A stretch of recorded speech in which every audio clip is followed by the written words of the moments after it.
दोस्तों, गट्टा कुश्ती का पहला भाग आप सभी पहले ही देख चुके होंगे। आज हम इसकी अगली कहानी यानी गट्टा कुश्ती 2 को विस्तार से समझने वाले हैं। अगर वीडियो आपको पसंद आए तो इसे लाइक जरूर करें और हमारे चैनल मनोज डीएनडी को सब्सक्राइब करना बिल्कुल मत भूलिए। तो बिना समय गवाए अब सीधे कहानी की शुरुआत करते हैं। लेकिन उससे पहले पहले भाग की कुछ जरूरी बातें याद कर लेते हैं। वीरा और कीर्ति अब अपनी शादीशुदा जिंदगी में बेहद खुश थे। उनके घर एक नन्ही सी बेटी ने जन्म लिया था। मां बनने के बाद भी कीर्ति ने अपने सपने को कभी नहीं छोड़ा। उसका लक्ष्य अब भी अंतर्राष्ट्रीय स्तर पर कुश्ती में देश का नाम रोशन करना था। वीरा ने भी अपनी पत्नी से एक मजबूत वादा किया था, चाहे उसे कितनी भी कठिन मेहनत क्यों न करनी पड़े, वो हर हाल में कीर्ति को देश की सबसे बड़ी महिला चैंपियन बनाकर रहेगा। इसी उद्देश्य को पूरा करने के लिए दोनों अपना गांव छोड़कर नए शहर पुया बटूर में रहने आ जाते हैं। कीर्ति को अपनी बेहतरीन खेल प्रतिभा के कारण रेलवे विभाग में स्पोर्ट्स कोटे से नौकरी मिल जाती है। साथ ही रहने के लिए सरकारी क्वार्टर भी उपलब्ध कराया जाता है। दूसरी ओर नए शहर में आने के बाद वीरा पूरे घर की जिम्मेदारी अपने ऊपर ले लेता है।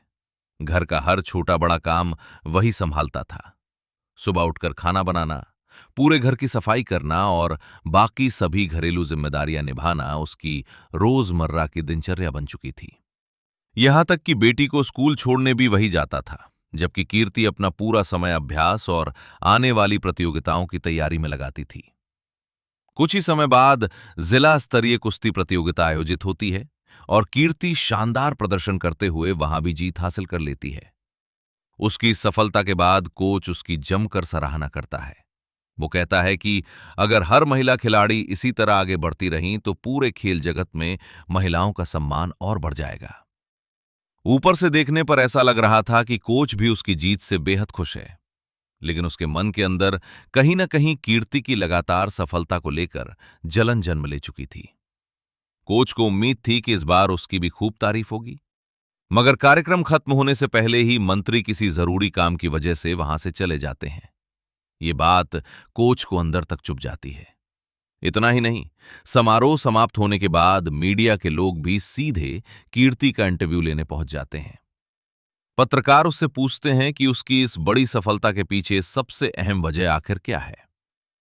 कोच को पूरा भरोसा था कि कीर्ति सबसे पहले उसी का नाम लेगी, लेकिन बिना एक पल सोचे कीर्ति कहती है कि उसकी हर उपलब्धि के पीछे उसके पति वीरा का सबसे बड़ा योगदान है, जिसने अपने सारे सपनों का त्याग करके उसे आगे बढ़ने का अवसर दिया। कीर्ति की ये बात सुनते ही कोच के घमंड को गहरी ठेस पहुंचती है। जब वो अपने घर लौटता है तब उसकी पत्नी भी ताने मारते हुए उसकी नाकामी का एहसास कराती है। असल परेशानी केवल सम्मान की नहीं थी। खेल विभाग में लगातार जीत दिलाने वाले कोचों को ऊंचे पद और बेहतर सुविधाएं मिलती थीं, लेकिन कई वर्षों से वो उसी जगह अटका हुआ था। यही बात उसके अंदर जलन और गुस्से को लगातार बढ़ा रही थी।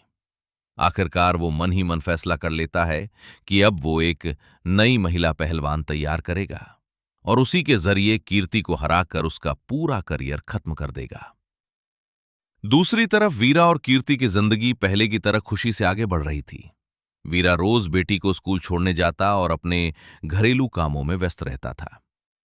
उसी दौरान उसकी मुलाकात स्कूल की एक शिक्षिका से होती है, जिसके लंबे और घने बाल थे। वीरा को बचपन से ही लंबे बालों वाली लड़कियां पसंद थीं और शायद यही वजह थी कि उसने कभी कीर्ति को भी पसंद किया था। धीरे धीरे उस टीचर और वीरा के बीच सामान्य बातचीत शुरू हो जाती है। वो शिक्षिका मूल रूप से केरल की रहने वाली थी। दोनों अक्सर मलयालम भाषा में बातें किया करते थे। एक दिन ये पूरा दृश्य उनकी छोटी बेटी भी देख लेती है। घर पहुंचते ही वो मासूमियत से अपनी मां को बता देती है कि पापा स्कूल की एक मैडम से बातें कर रहे थे। बेटी की ये बात सुनकर कीर्ति के मन में शक पैदा होने लगता है। उसे डर सताने लगता है कि कहीं वही लंबे बालों वाली टीचर उसके परिवार की खुशियों के बीच परेशानी की वजह न बन जाए। अगले दिन कीर्ति खुद बेटी को स्कूल छोड़ने जाती है। वहां पहुंचकर वो पहली बार उस शिक्षिका को देखती है और उसके बाद पहले से भी ज्यादा सतर्क हो जाती है। कुछ समय बीतने के बाद स्कूल का वार्षिक समारोह आयोजित किया जाता है।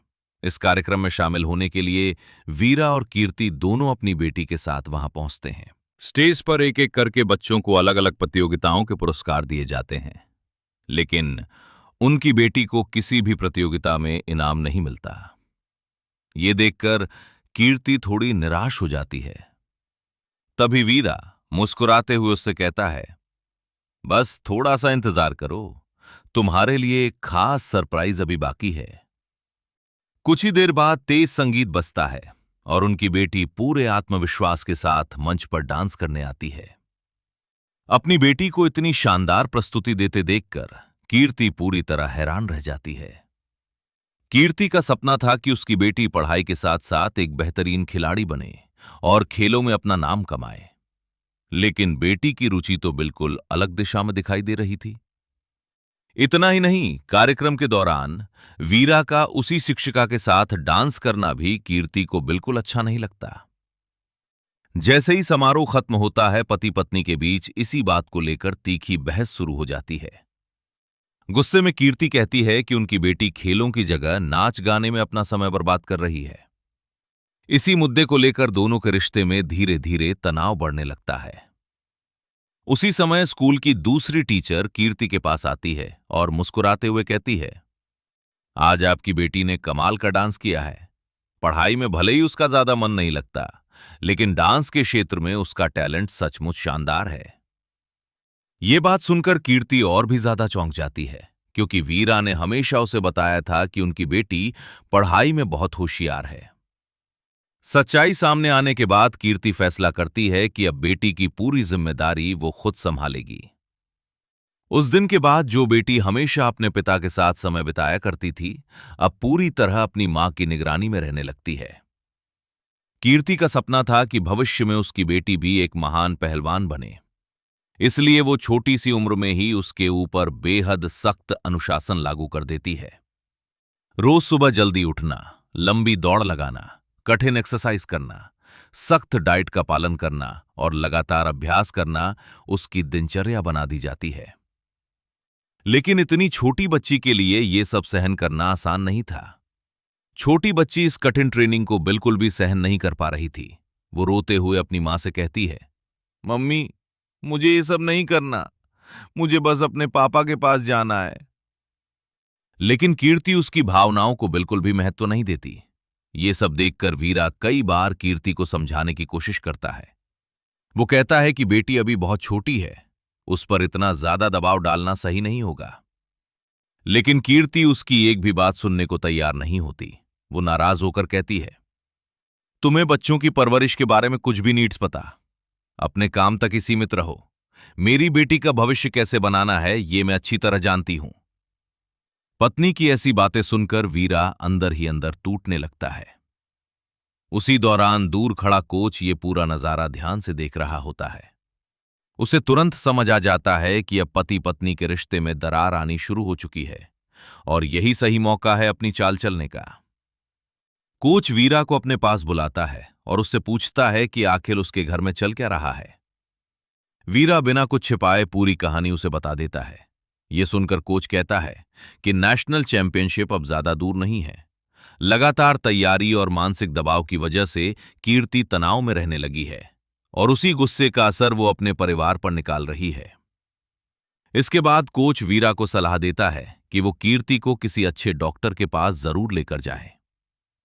वीरा उसकी बात मान लेता है और बहाना बनाकर कीर्ति को अस्पताल पहुंचा देता है। लेकिन जैसे ही कीर्ति को पता चलता है कि इलाज उसके लिए करवाया जा रहा है, उसका गुस्सा 7वें आसमान पर पहुंच जाता है।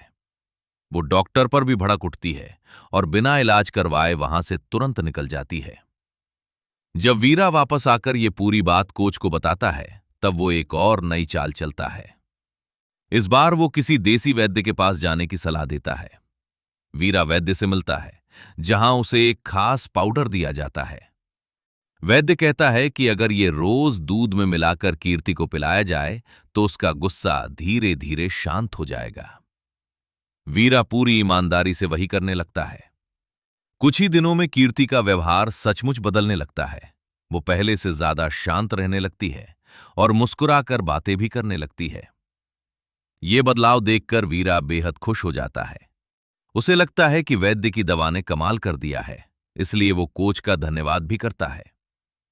लेकिन उसे इस बात का बिल्कुल भी अंदाजा नहीं था कि जिसे वो इलाज समझ रहा है वही दवा धीरे धीरे कीर्ति के शरीर को अंदर से कमजोर करती जा रही थी। समय बीतने के साथ साथ अभ्यास के दौरान कीर्ति जल्दी थकने लगती है। थोड़ी देर की ट्रेनिंग के बाद ही उसकी सांस फूल जाती और शरीर में पहले जैसी ताकत बिल्कुल महसूस नहीं होती। अब वो पहले की तरह कड़ी मेहनत भी नहीं कर पा रही थी। एक दिन रोज की तरह वीरा दूध में वही पाउडर मिला रहा था, तभी अचानक कीर्ति उसे ऐसा करते हुए देख लेती है। वो तुरंत उसके पास आकर पूछती है, ये कौन सा पाउडर है? स्थिति संभालने के लिए वीरा झूठ बोल देता है कि ये उनकी बेटी के सर्दी जुकाम की आयुर्वेदिक दवा है। पति पर पूरा भरोसा होने की वजह से कीर्ति उसकी बात पर ज्यादा सवाल नहीं करती। इसी बीच स्टेट लेवल कुश्ती प्रतियोगिता का दिन भी आ जाता है। उसी समय स्कूल की वही शिक्षिका वीरा को बताती है कि शहर में एक बड़ा कुकिंग कंपटीशन होने वाला है। वो कहती है कि वीरा बहुत अच्छा खाना बनाता है, इसलिए अगर वो इस प्रतियोगिता में हिस्सा लेगा तो जीतने की पूरी संभावना है। उनकी बेटी भी बार बार अपने पापा से प्रतियोगिता में भाग लेने की जिद करने लगती है। शुरुआत में वीरा साफ मना कर देता है, क्योंकि उसी दिन कीर्ति का सबसे महत्वपूर्ण मुकाबला भी होने वाला था। लेकिन बेटी और टीचर दोनों के लगातार कहने पर आखिरकार वो कुकिंग प्रतियोगिता में चला जाता है। दूसरी ओर कीर्ति पूरे आत्मविश्वास के साथ कुश्ती के मैदान में उतरती है। मुकाबले की शुरुआत में वो शानदार प्रदर्शन करती है, लेकिन कुछ ही देर बाद उसके शरीर में अचानक कमजोरी महसूस होने लगती है। उसे चक्कर आने लगते हैं, सांस तेजी से फूलने लगती है और आखिरकार वो मुकाबला हार जाती है। सबसे हैरानी की बात यह थी कि जिस खिलाड़ी को वो पहले कई बार आसानी से हरा चुकी थी, आज उसी खिलाड़ी ने उसे पराजित कर दिया। ये हार कीर्ति को पूरी तरह अंदर से तोड़ देती है। उसे बिल्कुल समझ नहीं आता कि अचानक उसके साथ ऐसा कैसे हो गया। मुकाबला खत्म होने के बाद कीर्ति की मेडिकल जांच करवाई जाती है। रिपोर्ट देखने के बाद डॉक्टर सभी लोगों के सामने एक चौंकाने वाला खुलासा करता है। वो बताता है कि कीर्ति के खून में कुछ ऐसे रसायन मिले हैं जिनका असर उसकी शारीरिक क्षमता पर पड़ा है। ये सुनते ही वहां मौजूद हर व्यक्ति हैरान रह जाता है। खुद कीर्ति भी गहरे सदमे में चली जाती है, क्योंकि उसने अपनी जिंदगी में कभी भी किसी गलत दवा का इस्तेमाल नहीं किया था। उसी समय कोच बार बार उससे पूछने लगता है कि क्या उसने हाल ही में कोई नई दवा या सप्लीमेंट लेना शुरू किया है। तभी अचानक कीर्ति को रसोई में रखा वही पाउडर याद आ जाता है। अब उसके मन में शक और गहरा हो जाता है। वो सोचती है कि शायद उसी पाउडर में कुछ गड़बड़ है। सच्चाई जानने के लिए वो उसका नमूना लेकर जांच प्रयोगशाला पहुंच जाती है। कुछ दिनों बाद लैब की रिपोर्ट सामने आती है। उसमें साफ लिखा होता है कि उस पाउडर में ऐसे खतरनाक केमिकल मौजूद थे जो किसी खिलाड़ी की ताकत कम करने और उसके प्रदर्शन को खराब करने के लिए इस्तेमाल किए जाते हैं। रिपोर्ट पढ़ते ही कीर्ति के पैरों तले जमीन खिसक जाती है। उसे विश्वास ही नहीं होता कि जिस इंसान पर उसने सबसे ज्यादा भरोसा किया, वही उसकी जिंदगी और करियर बर्बाद करने की वजह बन सकता है। दूसरी तरफ वीरा अब भी पूरी सच्चाई से अनजान था। उसे तो यही लगता था कि वो सिर्फ अपनी पत्नी का गुस्सा कम करने के लिए साधारण आयुर्वेदिक दवा दे रहा है। थोड़ी ही देर बाद कीर्ति को यह भी पता चल जाता है कि उसी दिन वीरा एक कुकिंग प्रतियोगिता में गया था और उसके साथ वही मलयाली शिक्षिका भी मौजूद थी। अब उसके मन का शक लगभग यकीन में बदलने लगता है। शाम होते ही जैसे ही वीरा घर लौटता है, दोनों के बीच जोरदार झगड़ा शुरू हो जाता है। गुस्से से भरी कीर्ति उससे पूछती है, तुमने मेरे खाने में आखिर क्या मिलाया था? यह पाउडर किस चीज का था? लैब रिपोर्ट ने साफ लिखा है कि इसमें जहरीले केमिकल मौजूद थे। रोते हुए वो कहती है, क्या तुम चाहते थे कि मैं हार जाऊं? मैंने तुम पर अपनी जान से भी ज्यादा भरोसा किया था, लेकिन तुमने मेरा पूरा करियर खत्म कर दिया। वो यही नहीं रुकती। वो वीरा पर यह आरोप भी लगाती है कि उसके सबसे महत्वपूर्ण मुकाबले वाले दिन भी वो उस शिक्षिका के साथ घूमता रहा, जबकि उसे अपनी पत्नी का साथ देना चाहिए था। आस पड़ोस के लोग भी बिना पूरी सच्चाई जाने वीरा को ही दोषी ठहराने लगते हैं। सभी उसे बुरा भला कहते हैं और मान लेते हैं कि उसने जानबूझकर अपनी पत्नी को हराने के लिए उसके खाने में नशीली दवा मिलाई थी। आखिरकार कीर्ति का धैर्य पूरी तरह टूट जाता है।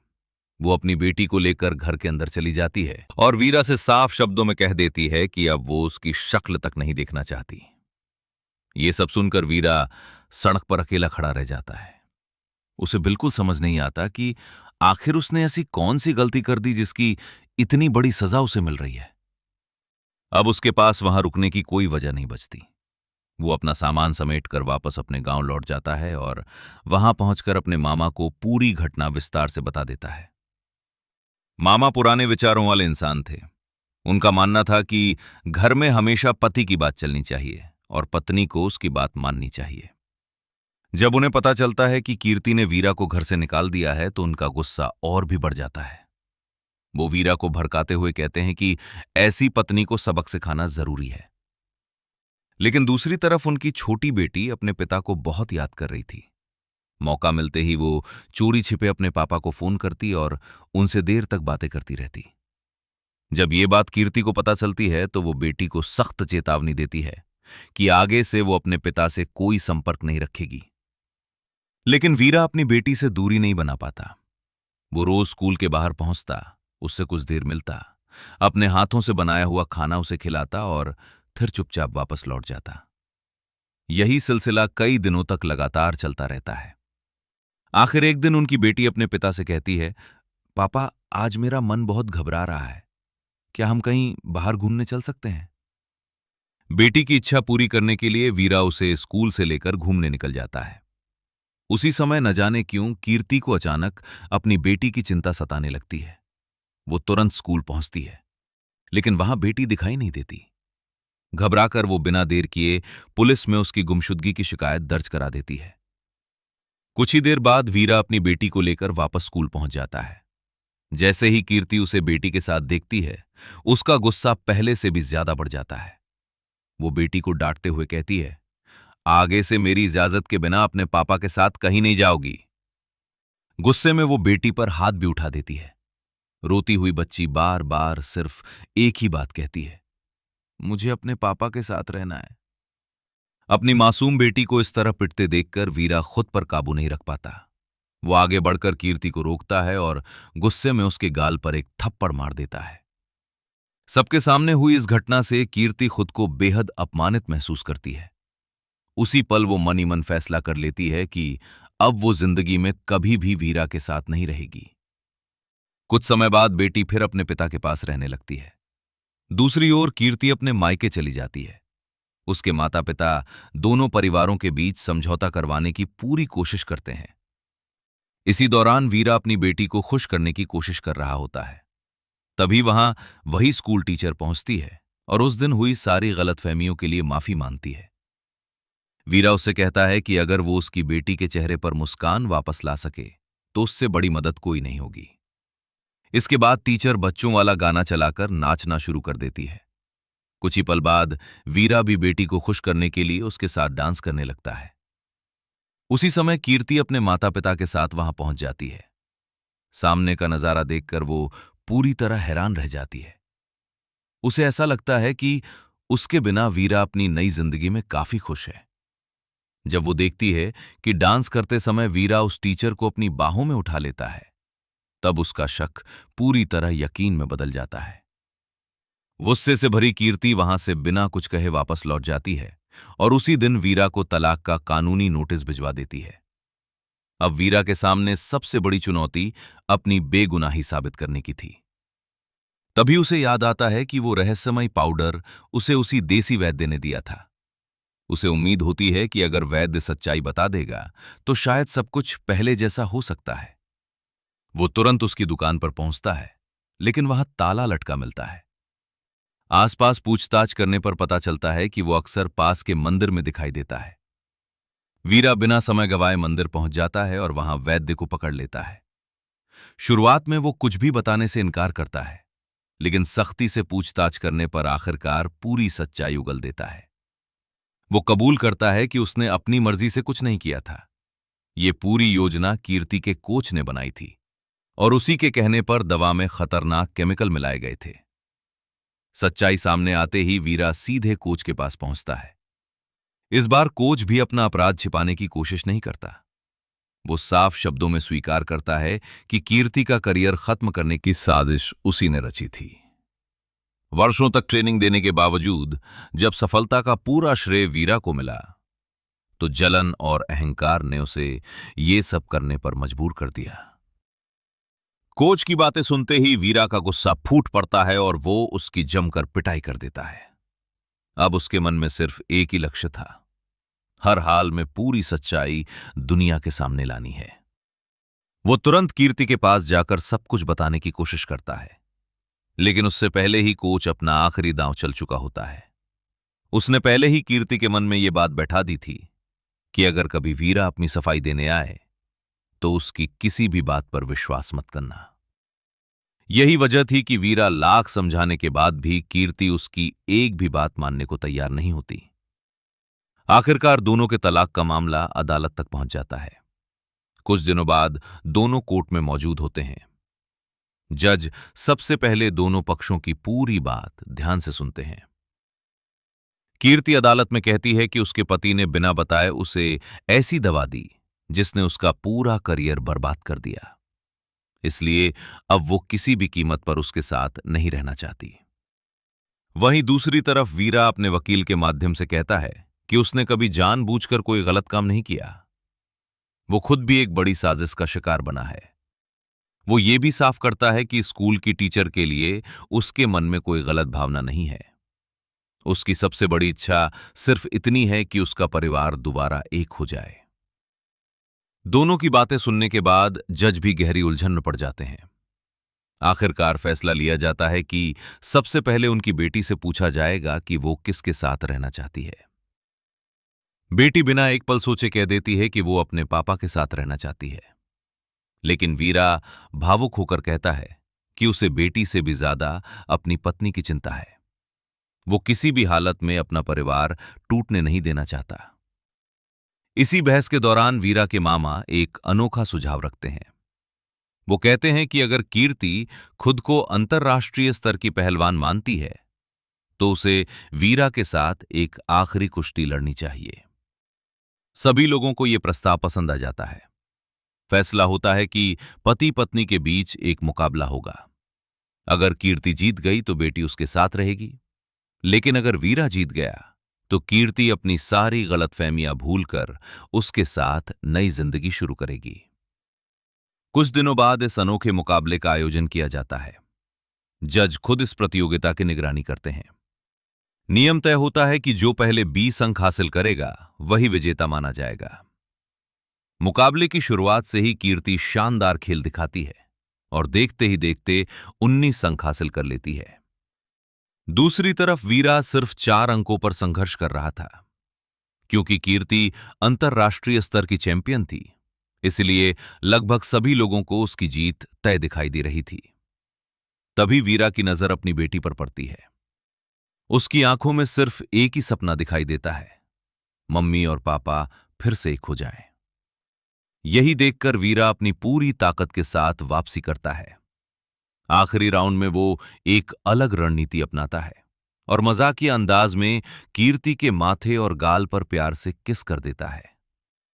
अचानक हुए इस व्यवहार से कीर्ति का पूरा ध्यान मुकाबले से हट जाता है।